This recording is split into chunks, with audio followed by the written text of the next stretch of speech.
Golden State, Minnesota. Golden State, Minnesota. This is a very interesting playoff series for so many reasons. The number one reason being obviously Draymond Green has put Rudy Gobert in a headlock before. And I'm looking forward to seeing, like, Draymond is so wild, dog. Did you see, like, even the game yesterday, he, like, slapped Fred VanVleet in the face for no reason for a loose ball. He's just a wild. And he was pulling Jalen Green's hair, so you're right. Maybe that's what it was. They had him in a spin cycle. Jalen didn't know if he was coming or going.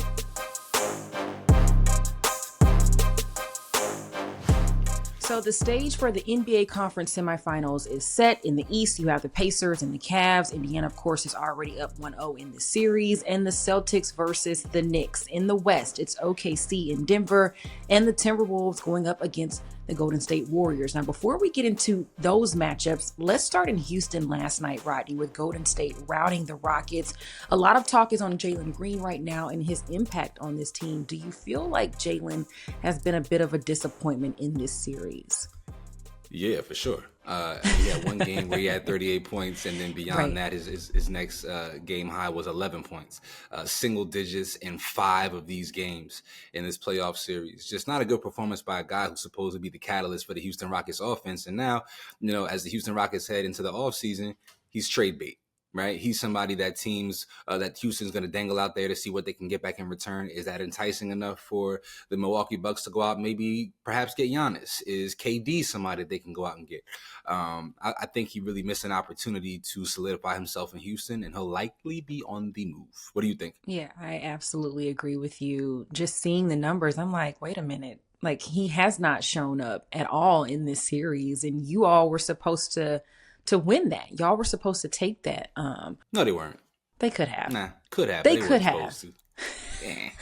It wasn't supposed to. I mean, technically with the seeding wise, you came in, you were not the underdog. Golden State was the underdog. But anyways, yes, I was really shocked by that. I think that the Thompson twin is taking over. Like, he's like, this is my team. And it wasn't supposed to be like that. And all I could think about was Jalen is these fingernails. It's more off the court stuff. The fingernails, Drea. Like, I don't know if that has kind of overpowered. That's not fair because those things have been going on all season long, and so I can't attribute his struggles to that. He just went against. Because he's been doing the fingernails thing. He's been with Drea for over a year now, so that has nothing to do with his performance in the playoffs. I think that ultimately, like, playoff basketball is just different, and this was his first taste of it. In addition to that, your first taste of it is going against Steph Curry and Draymond Green and Jimmy Butler. That's a tall task for anybody. So I got to cut him a little bit of slack. I think maybe in the future he would likely be better. You can't have a more tumultuous start than the one that he's had, other than like the Kobe Bryant start. I don't know if y'all remember, but Kobe early on in his career lost in the playoffs 2 years in a row by shooting air balls against the Utah Jazz. So there have been some comps between Jalen and Kobe from a stylistic standpoint. So maybe he has a chance to turn the corner down the line. Maybe. Okay. All right, let's go into no, because something's not clicking. All right, let's go into some of the matchups moving forward. Were you shocked by the way that Indiana took down the Cavs, or is it a situation where, okay, they're missing Darius Garland, so maybe they're not at full strength? Was I surprised? No, I wasn't really surprised. There's something about the Cavs team that I haven't really been able to buy into all year long, despite how good they are, despite how good Donovan Mitchell has been. There's something about them that feels a little bit flawed. And I can never put my finger quite on it. I think the Indiana Pacers, though, I don't want to just talk disparagingly about the Cavs. I think the Pacers are really good, yo. Yeah, they got a really complete team. They got elite perimeter defenders who want to get after it, who can also knock down shots. Tyrese Halliburton is a maestro. You got a big who can stretch the floor in Miles Turner. You got Pascal Siakam, who's been all NBA 2 times in his career, maybe 3 times in his career. So this is not some, this is a team that their record is not that great because they had some injuries, but they're phenomenal. Well, speaking of flawed, segueing, I felt like the Knicks showed that they had some flaws in their series against the Pistons. They should have lost. They should have lost. They now have to take on the Celtics. Is this even a competition? No. It should be Celtics. No, it should be Celtics in 4, maybe 5. I know that both Jaylen Brown and Jason Tatum have some injuries, right? Mm-hmm. So, maybe one of them sits a game and the Knicks get that. But you got so many guys you can throw at Jalen Brunson, and the Knicks are so Brunson-centric that if you slow him down, man, it changes the entirety of what that Knicks team does. Their secondary scorer, Karl Anthony Towns, has been hit or miss. And he's a Jersey guy, so I'm always going to give love. But he feels a little bit easy to contain these days. I'll say that. And yes. Yeah, you are right. But I'm a Knicks some hater. Of those. Yes, I know that. There are some of those games in Detroit that they should have lost, but Detroit just doesn't know how to close. And so, unfortunately, you're going up against a team who knows how to win in the postseason. Let's circle back around now, back to Golden State. Can I just say something real quick about before we get there? The Detroit Pistons, Cade Cunningham. What a beautiful situation and story for Detroit to have a guy like Cade Cunningham at the helm of their franchise, a guy who next year coming into the league is going to be regarded as no less than the top 3 to 5 point guard in the league. I'm excited for their future. And I feel like this playoff series is going to make them so much better going forward. As long as they get like a legitimate 2 guard, they got to get somebody else who can score the ball. But hats off to the Detroit Pistons and, of course, my guy Tobias Harris, for sure. And they had a lot of injuries, too. A lot of key players on the bench during this series. So that kind of... Yeah, Isaiah Stewart, Jaden Ivey. Yep. So, next season, it's all up. Okay, Golden State, Minnesota. Golden State, Minnesota. This is a very interesting playoff series for so many reasons. The number one reason being obviously Draymond Green has put Rudy Gobert in a headlock before.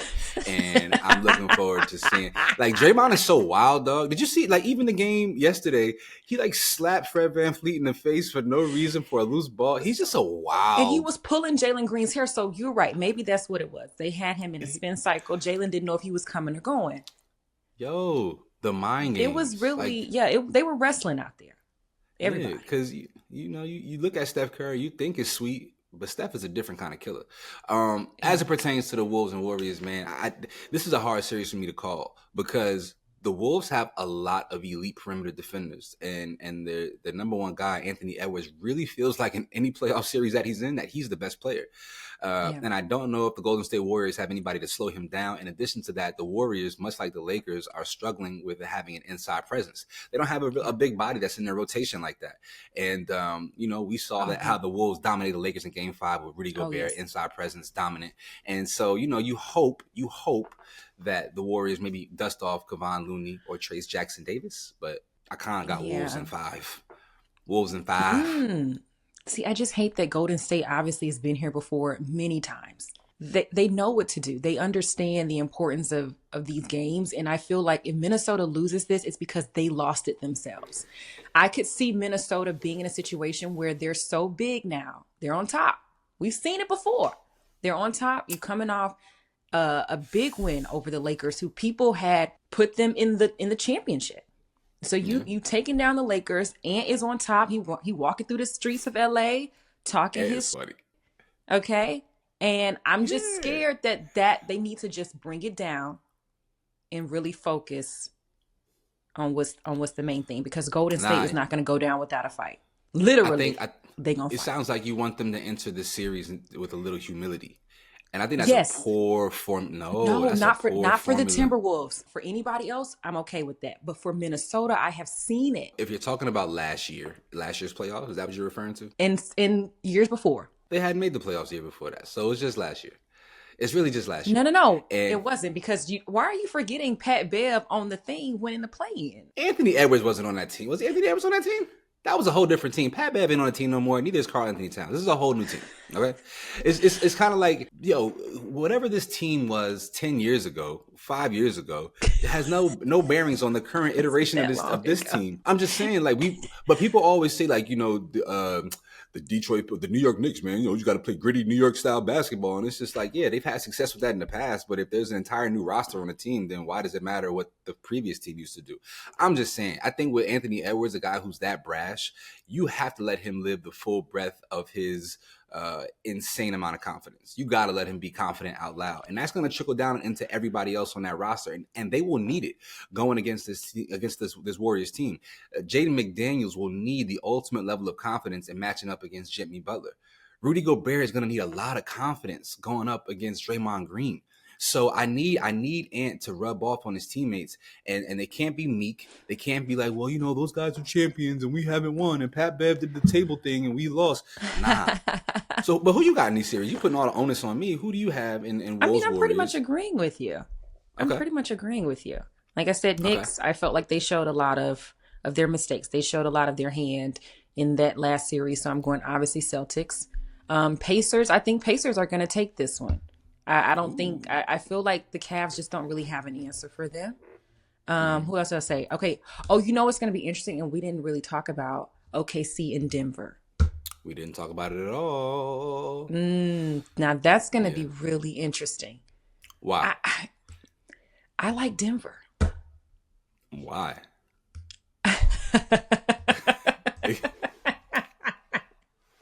I don't know. I really don't know. I like Denver, and I like the pieces that they have. I like OKC too, but I just would not be surprised if this went down. I don't think it's going to be just like in 5. I think the Nuggets should have lost not should have because they won, but there were 2 games in which like they could have definitely lost. James Harden pulled the infamous James Harden in Game 7, but prior to that, you had that all-time game winner from Aaron Gordon, that putback dunk. And I think in general, this Denver Nuggets team just isn't that great. They just ran against a Clippers team who has to rely so much on the guy who in the playoffs has proven time and time again to be unreliable. And I think that Jokic has been looking very worn down in these playoffs. And the Thunder have big bodies to throw at him. They got Chet Holmgren, who he's going to have to step out and defend all the way out to the perimeter. Hartenstein is going to really bang.